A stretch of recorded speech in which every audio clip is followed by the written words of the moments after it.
அண்மை செய்தியை நாம் பார்த்துக் கொண்டிருக்கிறோம். 2019 தொடங்கி 2024 வரை நாடாளுமன்ற தேர்தல் என தொடர்ந்து 5வது முறையாக வெற்றி கூட்டணி தொடர்கிறது என்றும் அதனை மனதில் வைத்து தொண்டர்கள் பணியாற்ற வேண்டும் என்று முதலமைச்சர் மு.க. ஸ்டாலின் கேட்டுக் கொண்டிருக்கிறார். அதனை நாம் அண்மை செய்தியாக பார்த்துக் கொண்டிருக்கிறோம்.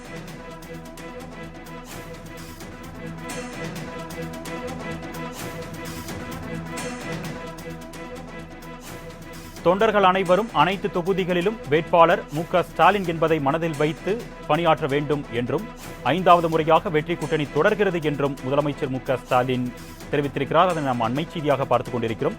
இது குறித்த கூடுதல் விவரங்களை செய்தியாளர் ஷெலினா வழங்க நாம் கேட்கலாம். வணக்கம் ஷெலினா, கூடுதல் விவரங்கள்.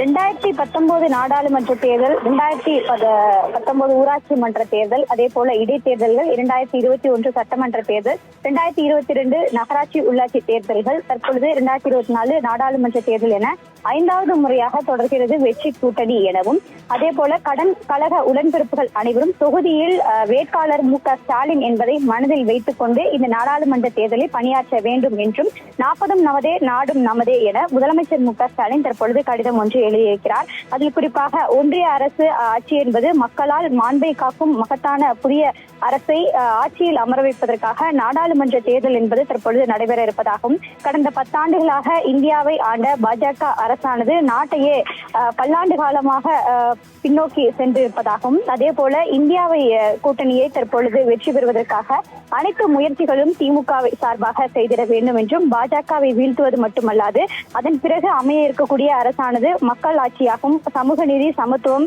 அதே போல சகோதரத்துவம், மாநில உரிமை உள்ளிட்டவைகளை அடக்கிய ஆட்சியாக இருக்க வேண்டும் என்பதற்காகவும் இந்தியா கூட்டணி அமைக்கப்பட்டிருப்பதாகவும், இந்த இந்தியா கூட்டணிக்கு இருக்கக்கூடிய கட்சிகள் அதே போல அந்த கட்சி ஆளும் மாநிலங்களில் அண்டைய மாநிலங்களை பொறுத்தவரையிலும் மாபெரும் அணியை தொடங்கி இருப்பதாகவும், தங்களின் எதிர்பார்ப்பும் யாரும் இல்லாமல் என்ற மாமதை தற்பொழுது பாஜக அரசுக்கு தலையில் இருப்பதாகவும், இந்தியா கூட்டணி என்று சொன்னாலே அவர்களுக்கு எதிரானவர்களாக தெரிவதாகவும், இந்தியா கூட்டணியில் இடம்பெற்றிருக்கக்கூடிய கட்சிகள் தங்களுடைய அதிகார அமைப்புகளுக்கு மூலமாக பாஜக தொடர்ச்சியாக ஆட்சியானது வேட்டையாடி வருவதாகவும், இந்த கூட்டணியின் வலிமையை நாட்டிற்கு உணர்த்துவதே இது போன்ற பாஜகவின் சர்வாதிகார நடவடிக்கைகளாக இருப்பதாகவும், தொடர்ச்சியாக இந்த 10 ஆண்டு கால ஆட்சியில் அனைத்து வாக்குறுதிகளையும் நிறைவேற்றாமல் ஆட்சி முடியும் பொழுது தற்பொழுது வாக்குறுதிகளை நிறைவேற்றி வருவதாக முதலமைச்சர் மு.க. ஸ்டாலின் சுட்டிக்காட்டியிருக்கிறார்.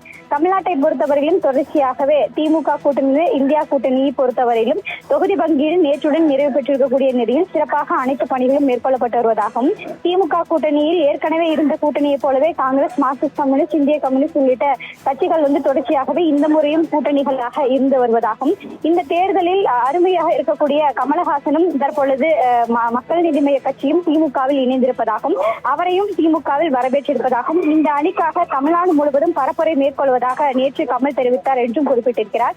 2025 மாநிலங்களவையில் அவரின் குரல் ஒலிப்பதற்காக அவருக்கு மாநிலங்களவையில் இடம் ஒதுக்கப்பட்டிருக்கிறது என்று தெரிவித்திருக்கிறார். குறிப்பாக அனைத்து வேட்பாளர்களும் நிற்கக்கூடிய அனைத்து தொகுதிகளிலும் மு.க. ஸ்டாலின் தான் வேட்பாளர் என்பதை மனதில் வைத்துக் கொண்டு தேர்தல் பணிகளை மேற்கொள்ள வேண்டும் என்று முதலமைச்சர் மு.க. ஸ்டாலின் சுட்டிக்காட்டியிருக்கிறார். 10 ஆண்டு கால பாஜக ஆட்சியை இந்தியாவை பாலும் துளிர்க்கு தள்ளியிருக்கக்கூடியதை மக்கள் உணர்வார்கள் என்றும், அதனை மேலும் ஆழமாக மனதில் வைத்துக் கொண்டு 3 ஆண்டு கால திராவிட மாடல் ஆட்சியை தமிழ்நாட்டிற்கு உருவாக்குவதற்கு ஏற்றதாக மக்களுக்கான திட்டங்களை அனைத்து இடங்களிலும் சென்றடைய வேண்டும் என்றும், இந்தியா முழுமைக்குமான கூட்டாட்சி அமைவதற்காக அரசியல் தேவை என்பது இருப்பதை உணர்ந்து செயல்பட வேண்டும் என்றும் முதலமைச்சர் மு.க. ஸ்டாலின் சுட்டிக்காட்டியிருக்கிறார்.